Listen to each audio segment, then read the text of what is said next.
David is the founding engineer of Vellum. And Vellum is an enterprise-grade platform for the development, evaluation, deployment of production-grade AI applications at scale. Now, David's a full-stack engineer, and he has multiple degrees from this well-unknown institution called MIT, both an undergrad and a graduate degree, a master's degree. And his job, and I can't, all these big words, I can't do them all at once, so I'm going to have to read them. He designs and ships complex orchestration, prompting, retrieval, deployment, and observability infrastructure from SDKs to end-to-end agentic workflows. Say that 3 times fast, David, please. His work is a masterclass in combining technical depth, if you've used the product, with technical depth and ease of use. It's a beautiful piece of work. Now, before I turn over to David, he did tell me one interesting thing I want to share with you, which is that during COVID, he was living in New York and, locked away in a little 1-bedroom. Yeah, a lot of fun. I'm in the country in a 3,000 square foot house. I couldn't imagine. And he got bored, so he said, okay, here's what I'm going to do. I'm going to go to 24 cities in 24 months. So he rented Airbnbs in 24 cities, and for 2 years he traveled around. And I asked him why, and he said, well, it was cheaper than paying for the rent in an apartment in New York. And it's so both fun and practical. Visionary, practical. There you go. And with that, David. Thank you. Is there the clicker? Yeah, right here. Sweet. Make sure it works.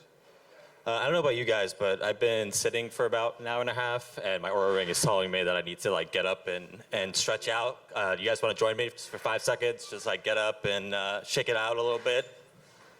Yeah, let's go, let's go. Woo. Yeah, maybe do one of these. One of these.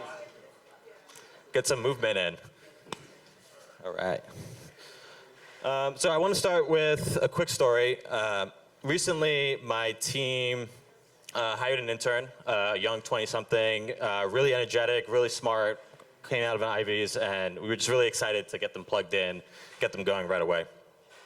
And so I thought to have the intern join me on a customer call, and on that customer call, the customers were sharing all sorts of great insights of all the ways our product was failing them, all the additional feature improvements they were looking for. And just full of gold. And so coming out of the call, I asked the intern, we have so much info here. Can you please prepare for us a spreadsheet that summarized all of our learnings there, so that I can take that spreadsheet, give it to the engineering team, and get them cranking away. Unfortunately, what he gave me was this jumbled mess of ridiculous columns and rows, and I couldn't understand how any of this was sorted or organized. There was even one column towards the end that just said vibes, which was just the intern's interpretation of what they were feeling as the customer was sharing this. So I stepped away from that. I was like, okay, let's simplify it. Can you please can you please put together a PDF report? In this PDF report, just summarize again, the key takeaways of what the customer shared with us. And then I can repurpose it. 2 days later, I haven't heard from the intern, and so I go to the intern's desk, and I was like, what, how's it going? Is the report ready? And honestly, I was pretty uninspired by what they produced, and apparently so were they. And so the spreadsheet didn't work, the PDF didn't work. I realized that I'm gonna throw a Hail Mary here, and they're young, social network enabled, and I think that I'll try one more time and ask, just put together a TikTok, just record yourself over a TikTok of what you learned, and to my pleasant surprise, they nailed it. And they had the floating text, a 2-minute summarization of what we were able to learn, and I was able to take this artifact and send it to our engineering team. The takeaway here that I learned was that people in general perform a lot better when they can produce output in the language that they are trained on. And so and there's a lot of research about this around language, around how the way we speak, the way we communicate helps like form concepts in our head, and it helps like map those ideas in our head. And so the better we can understand the language that we are producing, the better our end output actually becomes. And the like corollary to this insight is that LLMs are no different. So when you can ask the LLM to produce output in the like language that they themselves are trained on, they produce a much better output. So I'll take this time to introduce myself. My name is Vargas. I'm the founding engineer of a company called Vellum. And today I want to talk about how we don't speak JSON. And because of that, I want us all to think about and ask ourselves, so why should our AI agents? To give some context as to why like JSON and like where JSON came from, we're going to rewind the clock back a few years, back to like everyone's favorite example of an LLM task, which was classifying intent. So here we have a tweet from John1234. Happy to share that things are going really well. And so you as an AI engineer was given the task to classify like what this tweet is saying, and you want to classify the intent so that we can feed it down to like downstream systems and perform analytics and automations from that. The first version of the prompts we started to write were, can you classify the input as tweet as happy, sad, or angry? So we just like asked the LLM nicely, like just give me your interpretation. And the LLM does a decent job of that. It'll give you back an answer in a complete sentence that says that the user's post shows that they are happy. And as an engineer, you could work with this. You have to write some like regular expressions, maybe do some like substring parsing, but that can get pretty brittle and break down really fast, especially as the use case evolves a lot more complicated cases than just intent classification. So then, because we didn't want to parse sentences anymore, we started building this whole, and by we I mean like the industry, started building this whole concept around one-shotting and few-shotting. So same prompt as before, but this time we add some more info in our prompt, giving it an example of like, hey, can you produce the output with a top-level JSON, with a top-level key called sentiment. And so the hope is that by giving the LLM a JSON, the LLM would know how to then parse this information. And again, it's doing a better job at doing that, right? And if you've designed any of these agents in the early days, you'll be pretty unfortunately familiar with these like backticks that the LLMs use to wrap their JSONs in. You have to like try to parse them out, and sometimes the keys don't even match. So notice how like sentiment has a casing mismatch there. And so we then started getting creative, and we started threatening our LLMs, and we told them that if you misformat the output, you will be unplugged indefinitely. While silly, there's actually a lot of research showing that tactics like this do improve evals and actually does lead to better performance.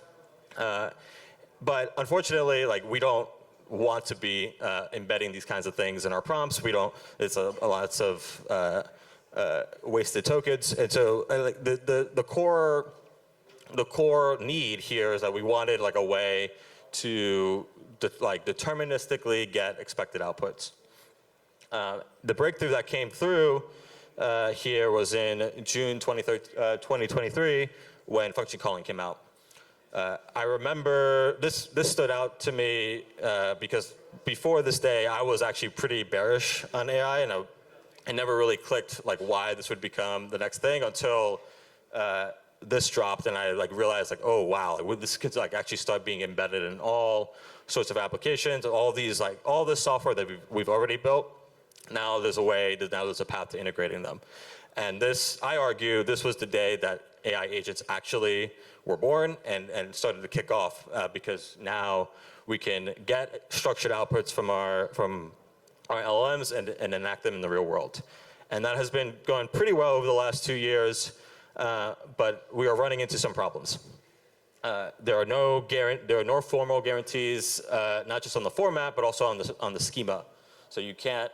The LLM providers are doing their best to like wrap it and doing like log biases and putting and maybe failing when it doesn't adhere, but it can't always guarantee this format, and so you're inevitably wrapping your systems in retry loops anyway. Because you want JSON out of your LLMs, you're essentially tasking it with some determinism. There's like some set of structure that you want it to do. And we already know that LLMs perform poorly with things like counting or anything else related to determinism. Not to mention there's a bunch of useless tokens that you're like getting it, that it has to like produce in order to like actually be a quote unquote valid JSON, like these colons, curly brace and quotes. So the fundamental question is there a way to get output from the LLM that's both language friendly but also structured? Language friendly because that's more what the LLM is trained on, but structured because that's more of what our systems are trained on, to build a better bridge between the two. I'll put a pin on that question and take a quick detour to talk about what we do at Vellum. We are an LLM ops platform. We help our users build, evaluate, and monitor their AI systems. And our main mechanism for doing so is this like sandbox editor. You can drag and drop a bunch of nodes into this canvas and see step by step like how it executes. And for over 2 years, we have like poured our blood, sweat, and tears into building out this interface. We've like iterated it a bunch with our designers, front end. We've like walked a lot of customers through this interaction, but we kept running into the same problem, which is that users just kept getting confused about how to like build agents effectively on our platform. It led to a bunch of, as I mentioned, customer calls in the beginning, and it required a lot of hand-holding, a lot of support, just to help them understand our platform. And fundamentally, just like the intern at the beginning of the story, we were asking our users to speak a language that they were not used to. So with our product as it was, we were asking our users, we were trying to teach them to speak Vellum. And the shift that we're undergoing today is how can we teach Vellum to respond to English? How can we change the way that we design our product so that it's more in tune with the language that our users speak? We've been working on a new agent builder. So now instead of doing like input mappings and drawing and nodes and edges and all that, the user can just tell us what they want and we can automatically generate it side by side. Everyone who attends the conference will actually have access to a free trial. So if you're interested, come by, find me afterwards and let me know. However, while I'm excited about the agent builder, I want to talk more about how we built it, because it reinforces this question I asked earlier. Is we've been thinking about this a lot. Is like how can we get the LLMs underneath agent builder to produce outputs that are language friendly yet structured? So a couple use cases here. We have our chat the chat renderer. So agent builder will, like when it responds to the user's output, it will say a bunch of text, and we wanted the ability to like interweave UI inside of it.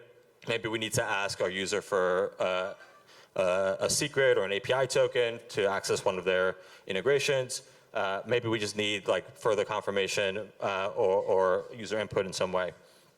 And if you've ever built a WYSIWYG editor or any rich text editors, you're probably used to like the common way to build UIs like this, which is to design these like abstract syntax trees, which again are giant JSONs.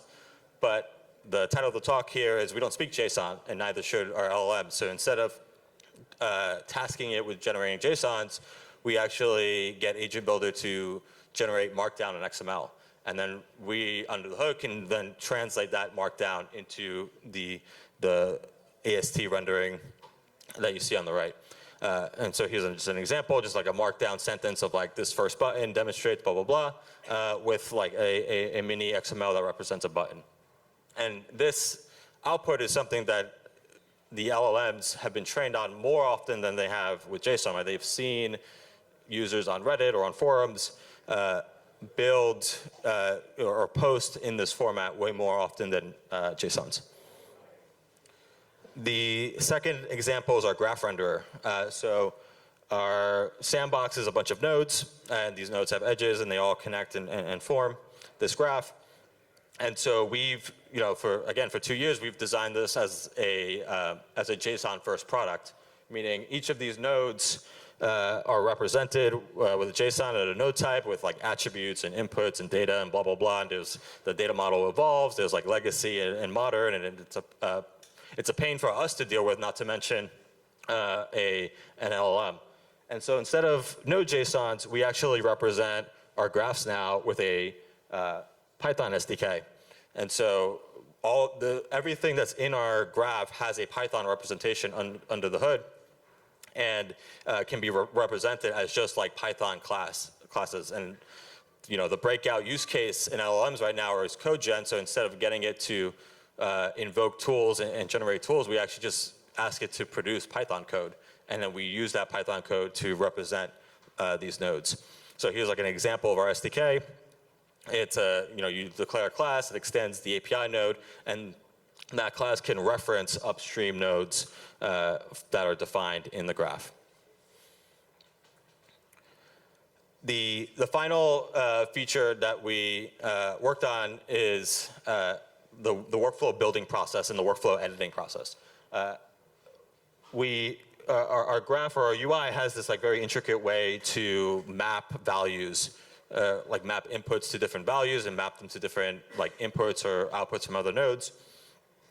And this works fine, but what Agent Builder does is it takes the same approach under the hood to iteratively work on the workflow that the user is trying to build, and it builds it through a series of diffs. And so instead of outputting or like working on that product through a series of function calls, and instead of being tasked to do so, because our workflow is already represented as Python code, it could just use universal diff syntax to then apply those changes. And so we ask the agent under the hood to just actually produce like a diff output, like what you would see when you like run git diff between two files. And we have parsers, and we know how to interpret that to then apply it to the files. And the LLM is more accustomed to generating something like this than they would be for like generating, again, a JSON representation of what exactly to change on the workflow. So those are all areas, and those are three different like output formats that we've explored and alternatives to JSON that we're actively using in the development of Agent Builder. There's a bunch of different directions that we would love to go in and seek to see if there's anyone else doing the same.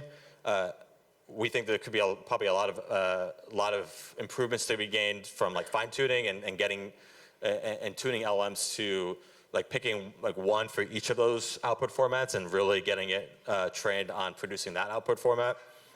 And maybe even baking in some of the DSL, so some of the like specific XML components, or some of the Python, like our Python SDK, some of the documentation around that. we're curious on trying to find like other language-friendly grammars. Python, Markdown, Diff, these are the three that we've landed on, but these are not the only three, and there's a lot of like CFG grammars in general, just like a very expansive area of research, and there's a ton of grammars out there that we would love to explore and see if we can integrate into Copilot's flow. And then lastly, right now, Agent Builder is built on top of Anthropic's models, but OpenAI recently just starting to lean into this even more with GPT-5's release.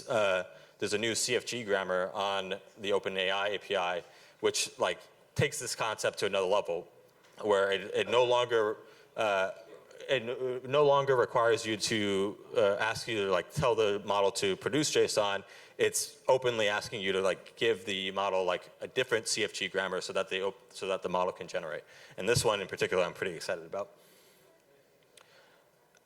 The big takeaway that I would love, if there's one thing that you take away from this that I would love everyone to take away from it, is that I think our goal as like AI agent engineers is to try to remove as much determinism from the LLM's output as much as possible. These things are like highly trained on non-determinism. Non-determinism, while it's much faster than like listing out all the different possibilities, is scary, unpredictable, and if you can remove all the deterministic parts, you can save yourself on all that latency, all those, and just get it focused, like spending all of its tokens like maximally on resolving the non-deterministic asks, and then leaving the deterministics parts on your parsers, your processes, and all that. So got all my socials there. Like I said, my name is Vargas. I love to thank Arthur and the MLOps community for inviting us here today. It was an honor to get to speak with all you guys, and I'll take any questions.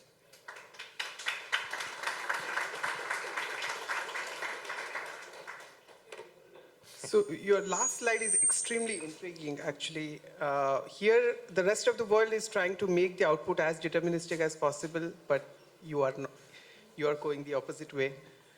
Can you? Because we think of JSON and agents as a bridge between like the pre-LLM world, or and the post-LLM world, right?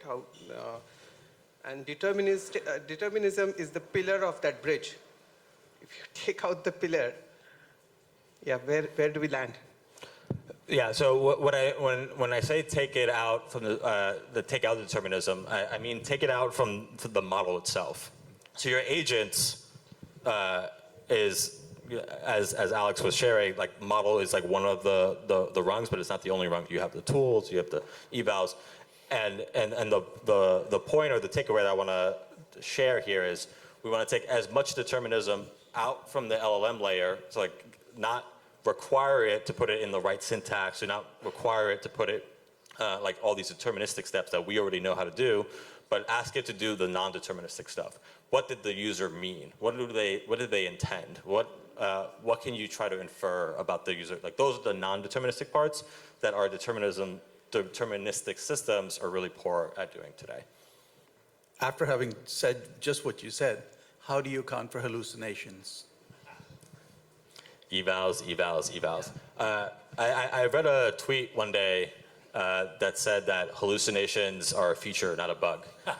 And I kind of, and that really resonated with me. Like people are like actively trying to like, and it makes sense, they're trying to like mitigate like hallucinations as much as possible.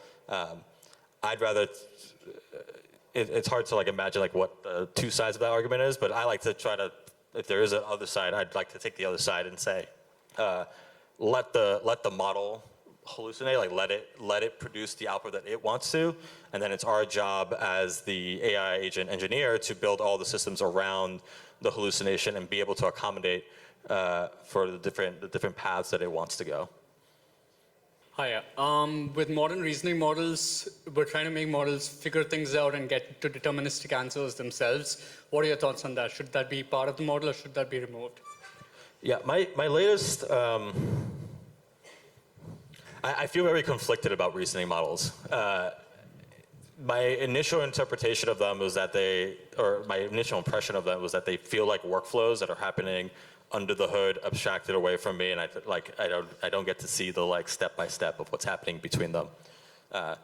And I understand like why the model providers have to do it. They do it like, they have ChatGPT or these chat interfaces that are public to end users that and they expect this out of them. But as an application developer, I care probably a lot more about these like just like or like these like very narrow like classify this or infer this, like what did this user mean to say, and then like I want to take it from there, and the like handoff that's happening like under the hood with these reasoning models, it spooks me a little bit. Hi. So I think you're drawing the distinction between the LLM and the system, and the LLM being one of the layers of the system. So, but when we think about like solving a particular problem, let's say you want to build an agent for something, you have the LLM, and then you have the tools and function calls, and then you have any guardrails or any grounding that you might do.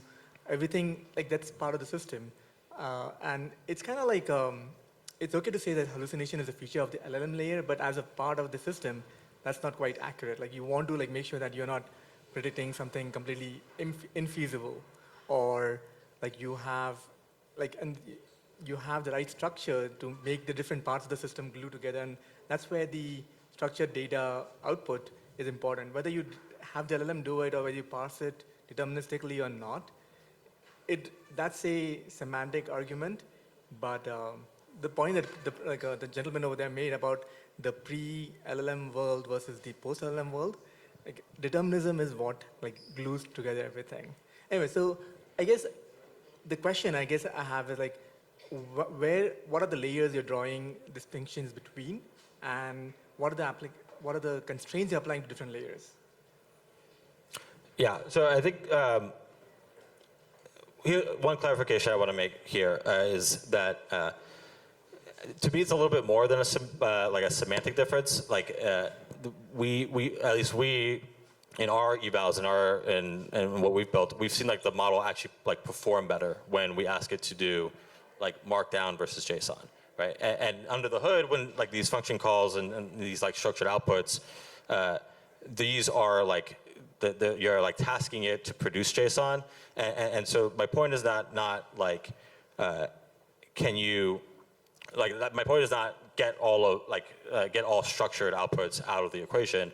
My point is like what is the like most minimal like structure that you can place on it such that you can then still process it for the rest of your like evals and downstream systems, but you can still let it like perform or run around into the output format that they are like more trained in performing. All right. Well, thank you everyone. It was a blast being up here. Thanks for the tap dance.